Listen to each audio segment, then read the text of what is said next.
Good morning. For those who like watching the weaving content, unit on hand manipulated lace, but I am finished now and I thought I would just show you what it looked like. So this is how you have to lay it out. You have your warp specs, sorry, your weft specs here. My warp specs are the same across all of the samples, so that's here.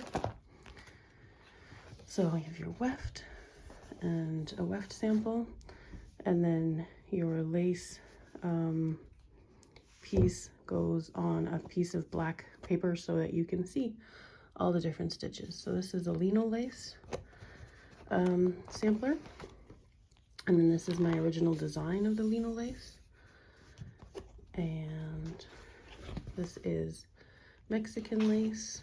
That's the sample from the guidelines, and then this is my original design. This is Spanish lace. This is the one I liked the least, but it does look cool when you use it in a different way. So I used the Spanish lace here, and I think that looks really cool. And then this is this is like using a thicker yarn, but it's actually the same stitch, which is neat. This is Brooks Bouquet, and it's framed with the Spanish lace up the side here. Looks kind of like a window. And this is the original design piece.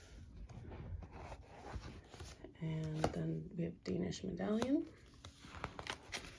And we used a contrasting yarn for that. And then the original design, I futzed around and I came up with this. Instead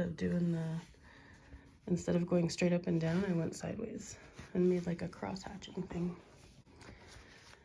And then there's the warp stuff for the transparency, which is over here.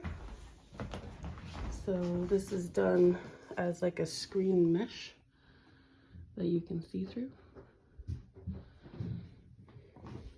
Then there was the wall hanging, and that nearly broke my heart. This is a picture of how I did the lace at the bottom, but I restarted, like, I think the final wall hanging was my 5th retry.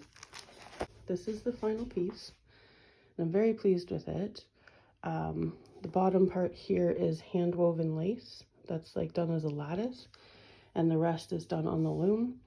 I did get it off the loom and realized that I had used cream on this side of the warp and white on this side of the warp, so there's ever so slightly a color variation.